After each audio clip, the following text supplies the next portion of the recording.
आपको question paper में fit a straight line मिल सकता है, या ऐसा इक्वेशन मिलेगा y is equals to x plus b, या इसकी जगह पे possibly y is equals to m x plus c भी हो सकता है ना, या फिर सिंपली स्ट्रेट लाइन गिवन हो सकता है। ओके, तो जब ऐसा प्रॉब्लम होगा तो आपको सॉल्यूशन कैसे बनाना है, ठीक है।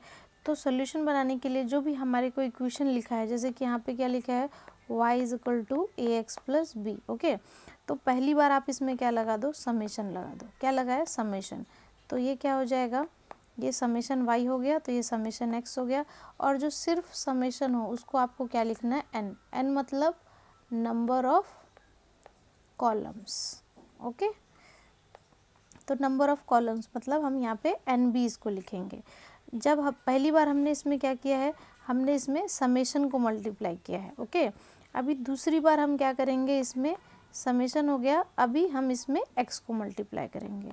तो जब x को मल्टीप्लाई करेंगे तो ये क्या बन जाएगा, एक्स स्क्वायर, और यहाँ पे क्या हो जाएगा, समेशन ऑफ x। ठीक है, तो यहाँ पे मुझे कितने नंबर ऑफ अननोन थे, दो अननोन्स है ए और बी, इसलिए मैंने दो इक्वेशन लिखे। ओके, नाउ अब हम टेबल प्रिपेयर करेंगे।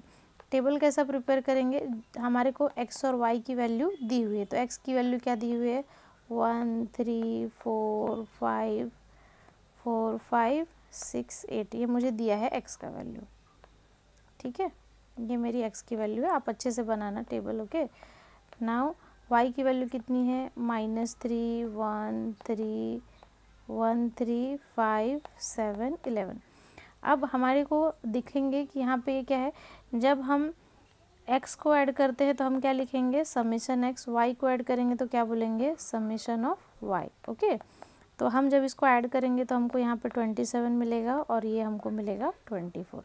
नाउ हमारे क्वेश्चन के हिसाब से x और y तो हो गया है ना, ये समेशन x और समेशन y तो मुझे मिल गया। एंड यहाँ पर से मुझे n का वैल्यू कितना मिल जाएगा, n कितना नंबर ऑफ कॉलम है, आप काउंट करो, 1 2 3 4 5 6, तो n का वैल्यू कितना हो गया आपका 6। ओके, नाउ यहाँ पे मुझे एक बार क्या निकालना है, एक्स स्क्वायर, सॉरी, तो मुझे यहाँ पे क्या लिखना पड़ेगा, एक्स स्क्वायर, और यहाँ पे लिखना पड़ेगा एक्स वाई, क्योंकि यहाँ पे एक्स स्क्वायर है और ये एक्स वाई है। एक्स स्क्वायर मतलब मुझे इसका क्या कर देना है, इसका मुझे स्क्वायर करके यहाँ लिखना है। तो इसके हर एक टर्म्स का आप स्क्वायर करोगे तो कितना आ जाएगा, 1 9 16 25 36 64। तो समेशन ऑफ एक्स स्क्वायर आप कैलसी से करोगे तो आएगा ये 151। इसी तरीके से एक्स वाई कितना हो जाएगा, -3। अब इन दोनों का मल्टीप्लिकेशन है ना, इन दोनों का मल्टीप्लिकेशन, इन दोनों का मल्टीप्लिकेशन, ये कितना आ जाएगा 3, ये हो जाएगा 12, ये हो जाएगा 25, ये हो गया 42, ये हो गया 88। तो समेशन ऑफ एक्स वाई हमको कितना मिल जाएगा, 167। अब ये जो वैल्यूज़ हैं इनको हम इक्वेशन में लिख देंगे। ये जो वैल्यूज़ हमने निकाला है इनको हम कहाँ पुट करेंगे, इन इक्वेशंस में। तो क्या हो जाएगा, समेशन वाई कितना है 24, समेशन एक्स कितना है 27a प्लस ये है 6b। ओके, इसी तरीके से समेशन एक्स वाई कितना है 167, एक्स स्क्वायर कितना है 15a, है ना, यहाँ पे दिख रहा है, ये देखो एक्स स्क्वायर, और यहाँ पे ये वैल्यू मैंने इसमें पुट किया है इस इक्वेशन में, प्लस कितना हो जाएगा, समेशन एक्स कितना है 27b।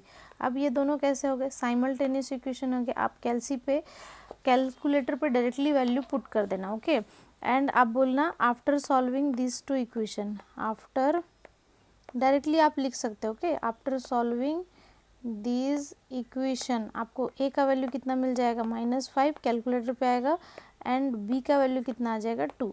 अब ये वैल्यू आपका जो इक्वेशन दिया है ना, y is equal to a x plus b, उसमें आपको पुट करना है। तो y इज इक्वल टू कितना आ जाएगा, -5x plus 2। This is your answer. Okay, तो सिमिलर प्रॉब्लम दे में ask in examination, may be possible table दूसरा हो सकता है, ये टेबल दूसरा हो सकता है। मैंने बोला डायरेक्टली स्ट्रेट लाइन मेंशन होगा या तो ऐसा कुछ मेंशन होगा, तो आपको ऐसा दो इक्वेशन लिखना है, ये जो दोनों इक्वेशन, इसके हिसाब से ऐसा टेबल बनाना है और आपको इसको कैलकुलेटर से सॉल्व कर लेना है, आपका आंसर आ जाएगा। ओके।